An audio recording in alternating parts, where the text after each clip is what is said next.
Hey, folks, welcome to the Battles of the First World War podcast. Joining us today is U.S. Army Lieutenant Colonel, retired, Richard Wasserman, here to discuss his dissertation turned book titled The War to End All Wars, New Jersey's Role in World War I. So, from the Brookline Books website, quote, a concise history revealing New Jersey's vital industrial, military, and civilian contributions to America's World War I effort.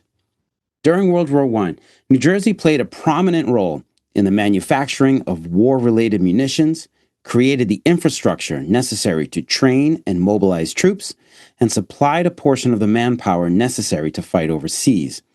Without the support of New Jersey's industrial base, the war effort of the United States may very well have failed.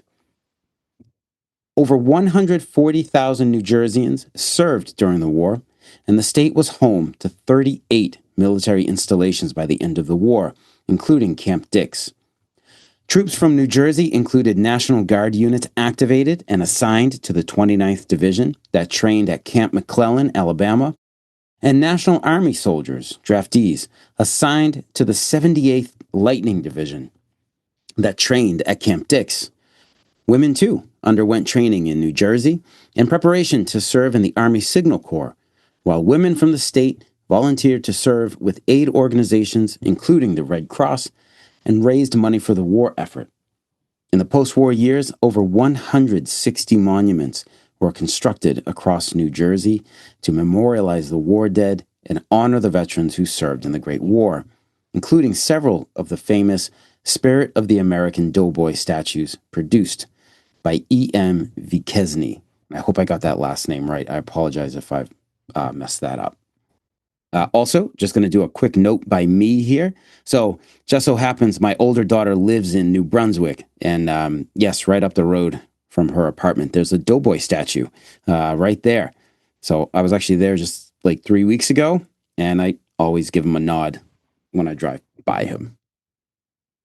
So, this book will, for the first time, reveal the full extent of New Jersey's pivotal role in America's war effort during the Great War, and will shed light on prominent figures and their connections to New Jersey, such as Dr. Fred Albee, the father of bone grafting, Cecil Dorian, the first American female war reporter in World War I, Amabel Roberts, the first American nurse from New Jersey to die during the war in France, and Lillian Marks, who danced and sang in Newark during war support donation events, end quote. Okay, and now here's a little about Dr. Wasserman as well. Quote, Richard A. Wasserman was born in New Jersey, served in the Army Reserve and National Guard for nearly 40 years. His military awards include the Bronze Star Medal, Meritorious Service Medal, Joint Service Commendation Medal, and Combat Action Badge. He graduated from Middlesex County College and has a BA in economics from the University of Washington, as well as a master's degree from the New School. He also earned a doctorate from Drew University. He has researched New Jersey's role in World War I for 10 years, end quote. So, last bit here. I've got to say, Rich joined the Lost Battalion Tour's summer 2023 tour, and because of his attendance, we tailored the tour to visit the ravine where Captain William Redden's B Company, 114th Infantry, was decimated in the Bois d'Ormont in October 1918. It was a real pleasure to bring Rich out there so he could see the terrain and further understand how this small corner of the Meuse-Argonne offensive unfolded. Also, during the 2024 Society for Military History's conference in Washington, D.C., Rich and Dr. Frank Blazich were two familiar faces amongst the hundreds of attendees. I have to say, it was a real comfort to see Rich and attend several lectures with him. That was really nice to see you there, man. So I'm excited to talk about New Jersey in World War I and the work that went into creating this book. And I'm sure Dr. Wasserman here is going to tell us that writing a book is easy, there's no problems. I mean, anybody can do it, and it takes no time at all, and probably very little research as well. So, Dr. Wasserman, thank you for coming on the podcast this evening. Alrighty. Well, hey, Mike, thanks for that great introduction. I really appreciate it. just as I mean, it's great to be on here with you.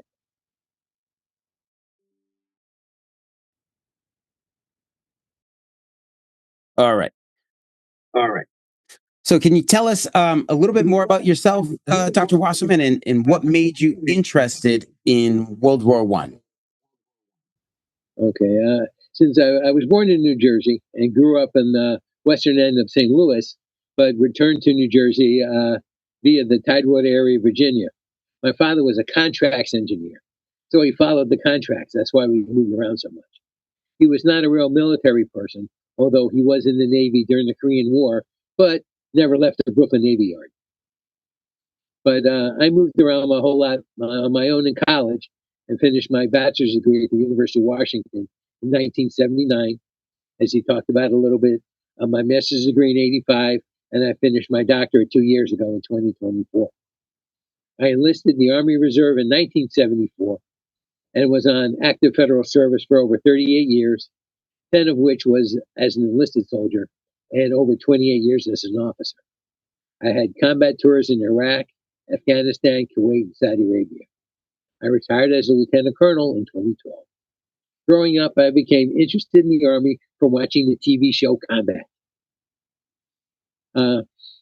Because it was, I don't know, I fell in love with it.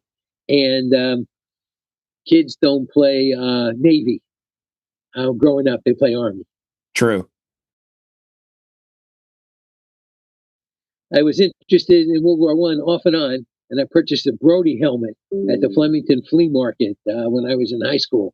So I had a constant reminder of the war. After looking at all the information and movies about World War II, and next to nothing on World War I, even though World War I had and still does have a greater effect and impact on current events than World War II does. An example is the Middle East because of the Sykes-Picot Agreement, as an example, where the British and French just made up new countries out of nothing and forgot about the people who live there. And we're paying for that today. Right.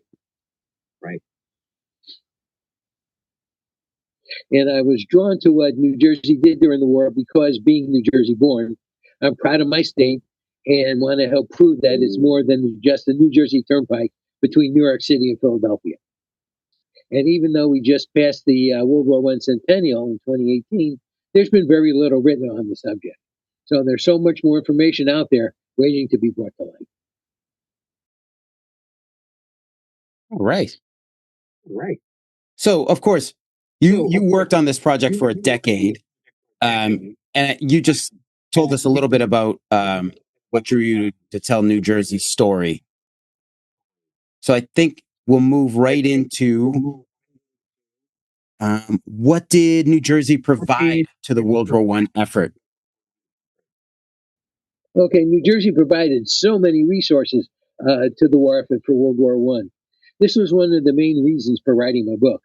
People as a whole have no idea what New Jersey was able to provide to support the Great War. When President Wilson asked Congress for a declaration of war in 1917, the U.S. was totally unprepared for a full-scale war. New Jersey became a conduit for what was necessary to support the global event. It was a major manufacturing hub for munitions that were necessary to support the war, as Great Britain, France, and Russia weren't able to keep up with the demand.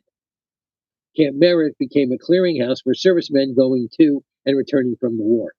What became Camp Dix was farmland that was selected to build a training center that was to provide a portion of the National Army, which was made mostly of draftees, just to name a few.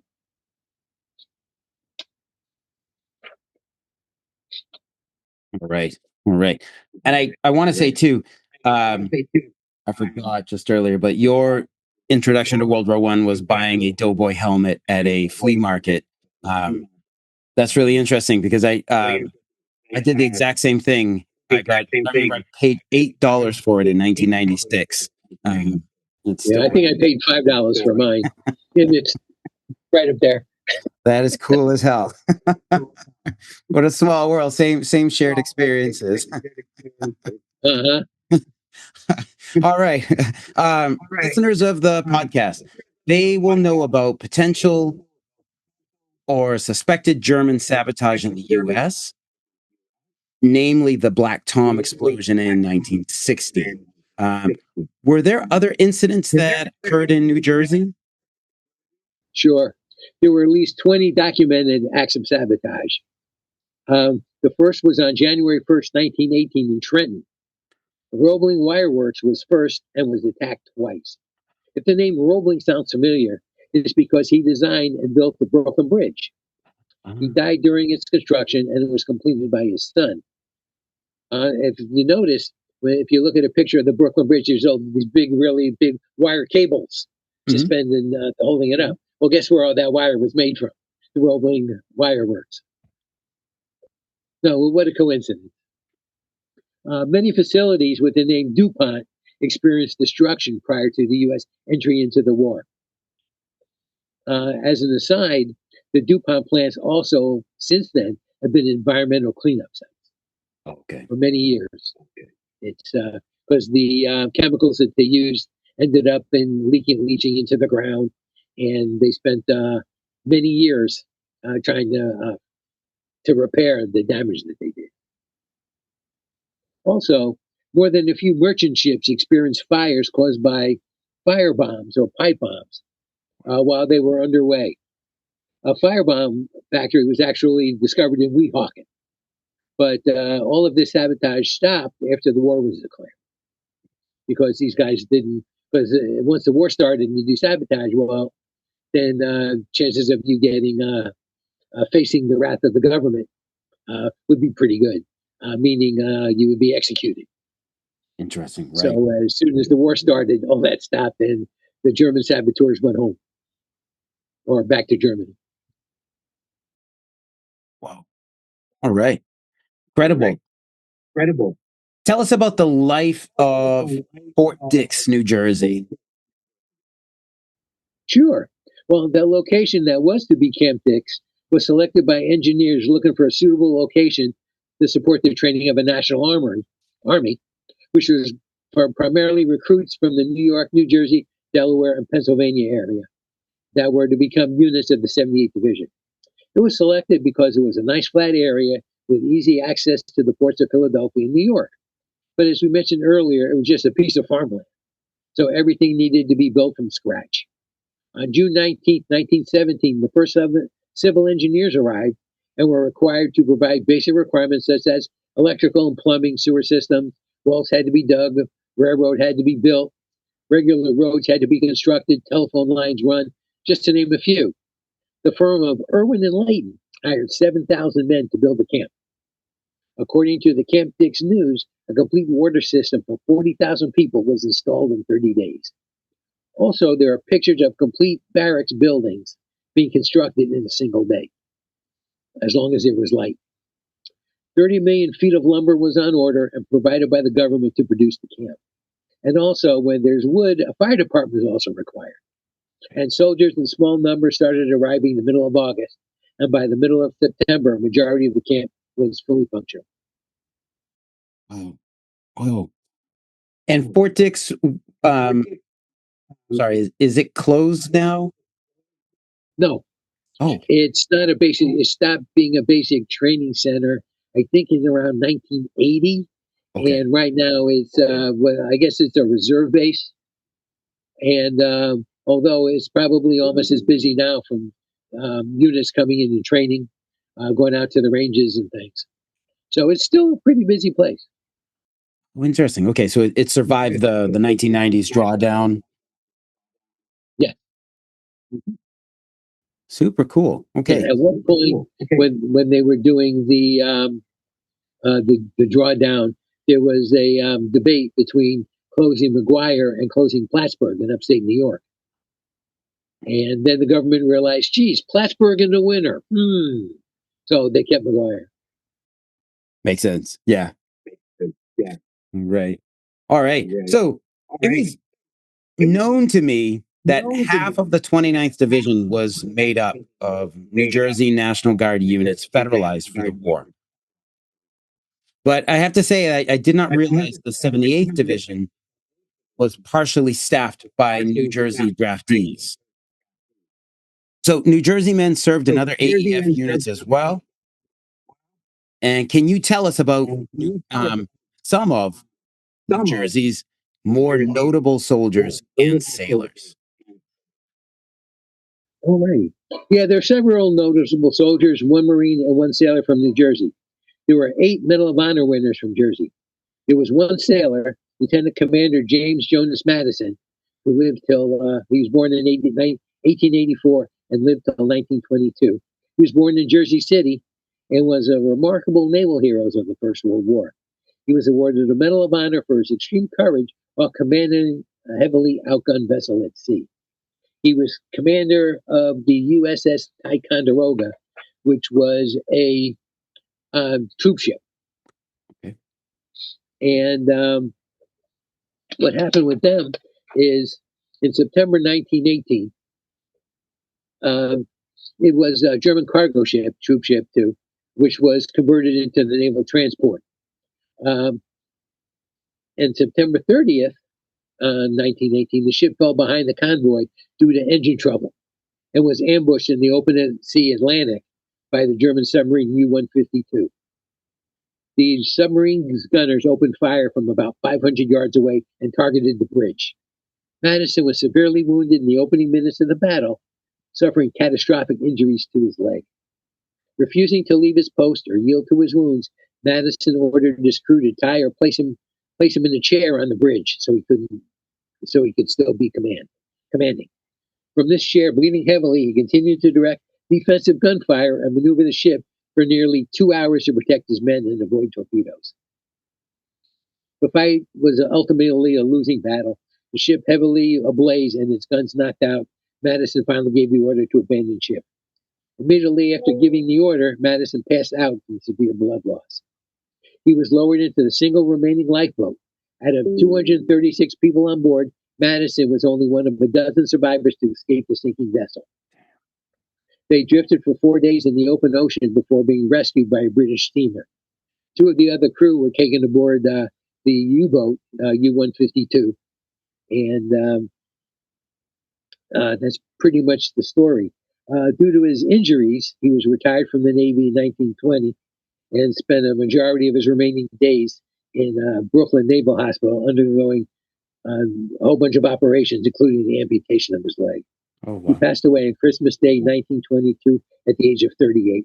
In 1940, the destroyer USS Madison was named in his honor. And he's buried in Fairview Cemetery here in New Jersey. Wow, incredible. Okay. So that's the Navy guy. Should we talk about a Marine now? Yeah, Okay. please. Gunnery. Oh, okay. Great. Gunnery Sergeant Fred Stockham, 1881 through 1918, was a Marine assigned to the 96th Company, 2nd Battalion, 6th Marine Regiment, and he's celebrated for one of the most selfless acts of bravery in U.S. military history. Although born in Detroit, he had no surviving family, so he was raised by a foster mother in York. Before his final reenlistment, he lived in Belleville and worked as a local firefighter. During the Battle of Bellewood in France, that's the famous Battle of Bellewood, on the night of June 13th through 14th, Stockham's unit was subjected to a terrifying concentrated bombardment of high explosive and deadly mustard gas shells. Stockham noticed a severely wounded comrade whose gas masks had been shot away and shredded by artillery shrapnel. Without hesitation, Stockham pulled off his own gas mask and forced the wounded Marine to wear it. Fully aware that breathing the mustard gas would be fatal, even without a mask, Stockham refused to leave the battlefield. He continued to direct stretcher teams and personally carried injured men at the line of fire until he finally collapsed from massive internal chemical burns. He passed away from the exposure a few days later on June 22nd. The Marine whose life he saved was Barack Mattingly, who later became a prominent political figure in Missouri. Stockham's company commander, future Marine Corps Commandant Clifton Cates put an immediate recommendation for the Medal of Honor, but the paperwork was lost. The campaign for recognition. Decades later, Cates and Mattingly spearheaded a relentless campaign to get Stockham recognized. Congress passed a special joint resolution to waive the statute of limitations, and President Franklin Delano Roosevelt posthumously awarded Stockham the Medal of Honor on December 21st, 1939.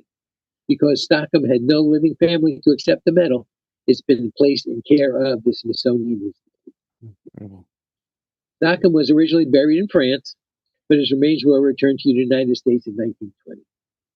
An interesting story about this was he was buried in Hollywood Cemetery in Union, New Jersey, which is not too far from my house, actually. Okay. Alongside the foster mother who raised him. Because he had no blood relatives, his grave sat entirely unmarked for nearly 60 years. In 1979, local New Jersey veterans tracked down the exact plot via old cemetery records and finally had the Veterans Administration place a proper military headstone at his final resting place. And I'm kind of familiar with that because I found an unmarked grave of a soldier from New Jersey. Corporal Frank A. Meath was killed on October 12, 1918 in the Meuse Argonne. He was buried in Holy Sepulchre Cemetery, East Orange, which is also a few, not too far away from here. And I found his gravesite and petitioned the VA, and they made a stone. And several months ago, they put it down. We're waiting for an appropriate time to do a little ceremony. That's incredible. That's incredible. So that was part of, well, thank you. That was came up as part of my research. Of the 8 winners, 3 were Jewish. First Sergeant Benjamin Kaufman from Trenton, Sergeant William Salvelson from Newark, and Sergeant William Shaman from Bayonne. Mm-hmm. You want to hear about one of those guys? Okay. I did, just real quick, I did an episode on William Shaman back in the fall. Oh, nice. Yeah, incredible guy. All right, so Sergeant William Salvelson was from Newark and was possibly awarded the Medal of Honor for his actions in World War I. On October 26, during the Battle of Grand Pre in France, Salvelson performed a legendary act of selflessness. He heard a wounded comrade stranded in a distant shell hole calling out for water. So he made a trip, leaving the safety of his own shelter. He crawled through heavy, direct enemy machine gun fire to reach the man and gave him all the water he had in his canteen. Well, he made the ultimate sacrifice. Determined to help further, he crawled way back to another shell hole to get more water. As he returned to the wounded soldier a second time, he was fatally struck by a machine gun bullet. He received the Medal of Honor posthumously presented to his father at Governor's Island in New York. A VFW post in Harrison, New Jersey, was officially named in his honor. Incredible people. Rich, how many casualties did New Jersey suffer during World War I? Well, it turns out 3,427 men lost their lives during World War I through illness, injury, or military action. And they are immortalized on over 160 landmarks and monuments and memorials across the state. Some as small as little plaques on a rock to really large monuments with statues on it. So New Jersey went out of its way after the war, because remember, it was the war to end all wars. Right. So they didn't think they'd have to be doing it again. But the government was not behind it. All this stuff was raised with local funds.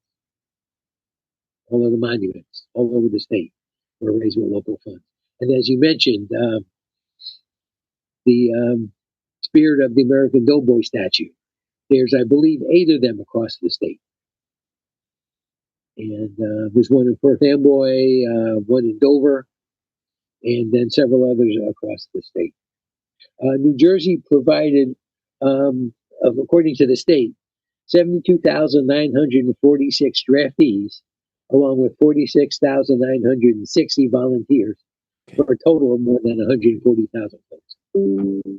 Incredible. When, as we talked earlier, when the war started, there was very little military in the United States. As the war ended in November 1918, the U.S. had over 4 million folks in uniform, of which 2 million were overseas. Yes. Wow. Yeah. Wow. All right. All right. All right. All Rich, right. Rich, you worked on this for you worked 10 on this years. You had some comments before we started recording that were great. What would you tell anyone who's thinking of taking on a similar project like you just completed? Oh, geez. Um, that's the best way to do it. Prepare to do it. It's a full time job. As you know, doing the tours that you do Mhm. back over to France, it's not something that you can do part time. It's a full time job, and it's something you have to be in love with. You have to really like um, doing the investigations. I've spent a lot of time online, obviously. I spent a lot of time in cemeteries, something I hadn't initially figured I'd be doing. Mhm. Um, in Essex County, in one of the cemeteries, not too far from my house, they have a area for World War I veterans, and a lot of them died in the 1920s. Yeah. So, although they didn't die in combat, they're basically died because of the war. Right. Maybe injuries from gas. More than half of the deaths, American deaths in World War One, were because of things related to gas or illness. Again, the Spanish flu took out a lot of folks, both here in the United States and over in France. And one thing that we haven't talked about yet that I find real interesting was the government paid for widows and mothers to visit their sons' graves, or they offered them the opportunity to Mhm. go over to France at government expense. Now, think about this: government expense. It cost about $575,000. I'm sorry, $575 to send somebody over in 1930. The average salary, annual salary, in that time frame, the early 30s, was about $1,500. Okay. Okay. And that's for white families. They didn't start keeping track of black families until 1940. So the best guess is about the average annual salary for a black family was half of that in 1930. And the NAACP was trying to talk the black families out of going because it was segregated trips. Right. The black families were treated as well, but the accommodations weren't as great. They weren't terrible. Um, it's not like they put them in a rowboat or anything, sending them over there. But it was comfortable. I have pictures of it. And at the last SMH, I gave a presentation about Oh, it. As it interesting. was, 12 women from New Jersey, um, or black women from New Jersey, actually made the pilgrimage. And one of the families that I'm looking at, the Harden family, the mother went because one of her sons died overseas and is buried overseas. So she was able to go. She had two other sons that I'm aware of. There might even been another one that served. One died at Fort Dix, and I'm still looking to find out where he was buried. And another one came home and passed away here. Mm. So it's just an interesting story. And they're from South Jersey, a little town called Haleyville, which until I started looking, I had no idea, never heard of it. It's down by Vineland, if you're familiar with Jersey, closer to Pennsylvania. Oh, incredible. Oh, incredible. So it's really interesting. The more you look at it, the more you'll find. And I have enough information for a another book. I got a whole box full of stuff over here I haven't used yet.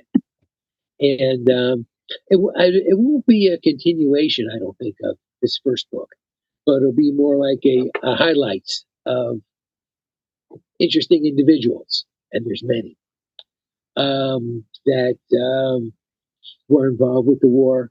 Another interesting family is the shoemakers. Okay. They had two sons who were officers. They were from Bridgeton, New Jersey, and one was a pilot, and he actually crashed into another plane and hit the ground and died a little while after that. And another son was killed around October 12th, 1918, in the Meuse Argonne, the same area which we looked at. Okay. And they had to request special dispensation to have them buried next to each other in France. Right. And that's just one of the stories. There's a bunch more. Wow. So I was going to ask if you were interested in going through the process of writing another book, but clearly you are. So for listeners out there, like again, it's I think you have to have a real passion for the subject, a willingness to go down rabbit holes, and but it seems enormously satisfying. Huh? It's enormously satisfying when you're done with one and you can look back at it and say, "Shoo! Did I actually do all of that?" Because it's funny. About 2 weeks ago, Brookline, the publisher, was having their 25th anniversary party. So we went. My wife and I went to Pennsylvania to participate, and they actually got in the mail 6 copies of my book. So it was the first time I actually got to touch it. Nice. And my wife made a little video holding the book, doing a little dance. That's awesome. Which she put on her Facebook page, which I got a real kick out. That's awesome. That's super cool. Oh, fantastic. All right. So just closing here, folks, the book is The War to End All Wars, New Jersey's Role in World War I, and it is newly released. It's a great read and a welcome addition to the dedicated World War I student or casual reader's shelf.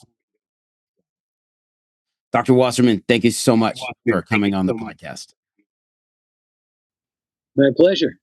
And it's great to be here. I really appreciate having the chance to talk with you about this. We haven't really had that much chance to talk in a while. Yeah, absolutely. Absolutely. It's great to have you on. Yeah. And your next book too, like doors always open for you. Right. Thank you so much. I really appreciate it.